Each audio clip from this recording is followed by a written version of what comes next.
Are you ready to fist and kick your way through the battlefield? Welcome to Daggerheart's Brawler.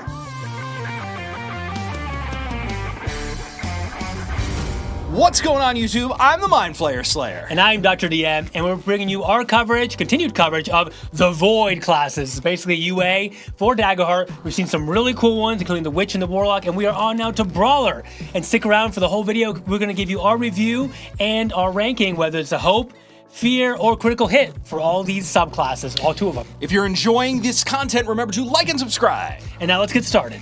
For your domains, you have Bone and Valor. Starting evasion is 10, which is average, and your hit points are 6, which is right above average. For your Brawler's Hope feature, you have Staggering Strike. You can spend 3 Hope when you hit an adversary to also deal them a stress and make them temporarily staggered. While staggered, all attack rolls they make are at disadvantage. Holy cow. So the stress is fine, right? Yeah. But 3 Hope for a staggered condition seems pretty good. They're definitely going to want to clear that, otherwise they're not going to hit jack shit, honestly. Yeah, it's really good. This is a powerful feature. Your class features, you have I am the weapon. Love that. While you don't have any equipped weapons, your evasion has +1 bonus, and your unarmed strikes are considered a melee weapon using the trait of your choice, and it deals D10 plus D6 physical damage, both dice scale with your proficiency. So you can go up to like 6d10 plus 6d6. Because normally in Daggerheart, your modifier is a static +2 +6, but having it scale with proficiency is very strong. This is great. The evasion is so-so because you don't actually start very high as Monk, but this essentially starts you at 11 rather than 10, so pretty solid. Very cool and very strong attacks. You also have combo strikes. After making a damage roll with a melee weapon, before dealing that damage to the target, you can mark a stress to start a combo strike. When you do, you roll your combo die and note its value. Then you roll your combo die again.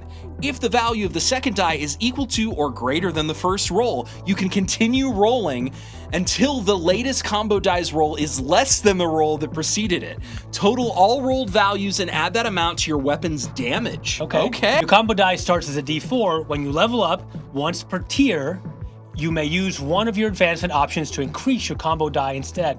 Whoa, okay, that's a very unique avenue for leveling up, which is cool. The higher your combo die, the more variance, but the more possibility for damage. I don't think you're really always gonna be like doing big explosive damage, but the possibility is there. Yeah. But it is a cool interactive feature you can use all the time with some stress, giving you some extra damage if you need it, and some fun roleplay. For the subclasses, you can either choose Juggernaut or Martial Artist. Okay, let's talk first about Juggernaut. Your foundation feature is Powerhouse. You increase D10 damage die for your unarmed attacks to D12s. Additionally, you can mark a stress to target 2 creatures within melee range with a single attack roll. Wow, that's a great way. Anytime you're getting sort of like the extra attack for Daggerheart, it's fantastic. If you think about it, normally you have to do an action roll to attack, right? Which means you have the possibility of rolling with fear and taking away the spotlight, giving that to the DM. Yes. But in this case, you can get 2 attacks on a single roll and not having to risk that fear die. Yeah. Very good. You also have Overwhelm. On a successful attack, you can spend a hope to force the target to mark a stress or to throw them within close range. So boom, catch them and like throw them some jujitsu stuff. Yeah. Okay, very fun. Some possibilities for repositioning and some extra stress. Your specialization feature is Rugged. You can gain a permanent +3 bonus to your severe damage threshold. Okay. And additionally, your Powerhouse feature can target 3 creatures instead of 2. Wow, okay, now That's insane. They have to be in melee range, not even close range. So it might not happen all the time, but if you're busting through a bunch of minions or small mobs or whatever, this is very impactful. You also have Eye for an Eye. When you mark more than 1 hit point for an attack in melee range, the attacker must make a reaction roll of at least a 13. On a failure, once per rest, they immediately mark the same number of hit points in return.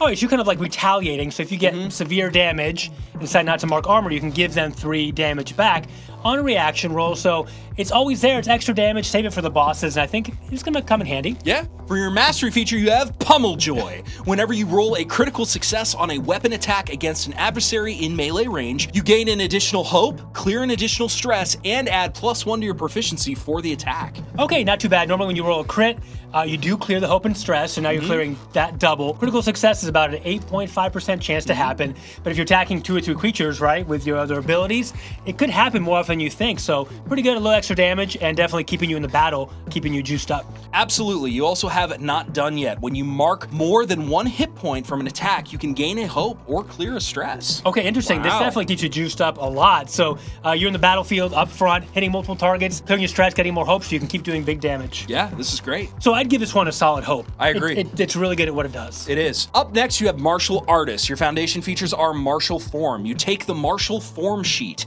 You can start with 2 martial stances from tier 1, and when you reach a new tier, take 2 additional stances at your tier or lower. You have Focus. At character creation, at each rest, you can roll a number of d6s equal to your instinct. Gain a number of focus tokens equal to the highest value rolled and place them on this card. You can spend a focus each time you shift into a stance. It lasts until you take severe damage, the scene ends, you mark your last hit point, or you shift into another stance. So spending a focus to get what are additionally extra domain cards, extra abilities, extra forms like brutal, defensive, grappling. You can find them here on the Daggerheart Nexus. This gives you extra abilities to do more damage, take less damage, have a lot more utility in the battlefield. It's just very cool. And if you like that shifting, crouching tiger, hidden dragon sort of vibe, it's fun. For your specialization feature, you have Keen Defenses. When you are targeted by an attack, you can spend a focus to make the adversary's attack roll have disadvantage. Okay, so the GM would roll 2d20s at disadvantage. Okay, that's good. You also have Spirit Blast. You can spend a focus to make an attack roll using instinct against an adversary within close range.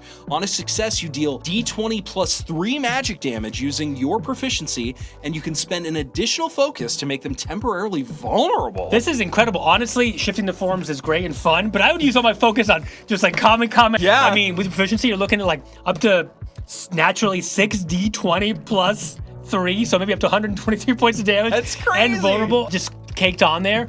This is really awesome, just this by itself. Your mastery feature is Limit Breaker. Once per rest, you can pull off an unbelievable feat like running across water, leaping between distant rooftops, or scaling the side of a building without needing to roll. Okay. When you do, you gain a hope and clear a stress. So I like that they specify it without needing to roll, because normally you could maybe do some of this stuff with a successful agility roll or whatever, but here you can do it during combat because you're not having to make an action roll. So you can do this stuff and attack. You can like leap between 2 rooftops and then do a big like spirit blast or whatever. It's really good. Really good. And the martial forms are honestly pretty incredible. The versatility there. There's so many per tier.